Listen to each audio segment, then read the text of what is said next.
หน้า196ตั้งแต่อุปาสกังมังภวังโคตโมทาเรตุติเป็นต้นไปข้อว่าอุปาสกังมังภวังโคตโมทาเรตุอธิบายว่าท่านพระโคดมผู้เจริญจงทรงจำข้าพเจ้าไว้อย่างนี้ว่าข้าพเจ้านี้เป็นอุบาสกดังนี้เถิดก็ในอธิการนี้เพื่อความเป็นผู้ฉลาดในวิธีแสดงตนเป็นอุบาสกควรทราบปกิณกะนี้ดังนี้ว่าใครท่านเรียกว่าอุบาสกเพราะเหตุไรจึงเรียกว่าอุบาสกอุบาสกนั้นมีศีลอย่างไรมีอาชีพอย่างไรมีอะไรเป็นวิบัติมีอะไรเป็นสมบัติข้าพเจ้าไม่ได้จำแนกปกิณกะนั้นไว้ในอธิการว่าด้วยนิทานนี้เพราะจะทำให้เป็นภาระหนักเกินไปแต่นักศึกษาทั้งหลายผู้มีความต้องการพึงทราบโดยในที่ข้าพเจ้ากล่าวไว้แล้วในอรรถกถามัชฌิมานิกายชื่อปปัญจสูทนีนั้นแลอาคาศัพท์นี้ในบทว่าอชัตตเคนี้ย่อมปรากฏในอาจคืออาทิวงเล็บเบื้องต้นโกติวงเล็บเบื้องปลายโกฏาสะวงเล็บส่วนและเศรษฐะวงเล็บประเสริฐจริงอยู่อาคาศัพท์ย่อมปรากฏในอาจคือเบื้องต้นในประโยคทั้งหลายมีอาทิว่า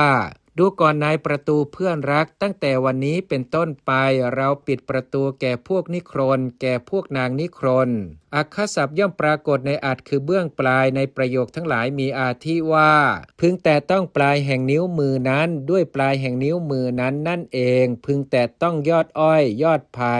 ย่อมปรากฏในอัดคือส่วนในประโยคทั้งหลายมีอาทิว่าดูก่อนภิกษุทั้งหลายเราอนุญาตเพื่อให้แจกส่วนของที่มีรสเปรี้ยวส่วนของที่มีรสหวานหรือส่วนของที่มีรสขมด้วยส่วนแห่งวิหารหรือส่วนแห่งบริเวณย่อมปรากฏในอัดคือประเสริฐในประโยคทั้งหลายมีอาทิว่าดูก่อนภิกษุทั้งหลายสัตว์ทั้งหลายมีประมาณเพียงไรไม่มีเท้าก็ดีมีสองเท้าก็ดีละพระตถาคตอรหันตสัมมาสัมพุทธเจ้าเราเรียกว่าประเสริฐกว่าสัตว์ทั้งหลายเหล่านั้นแต่อคศัพท์นี้ในอธิการนี้พึงเห็นว่าลงในอัดคือเบื้องต้นเพราะฉะนั้นในบทว่าอชัตตเคนี้พึงทราบใจความอย่างนี้ว่าตั้งต้นแต่วันนี้ไป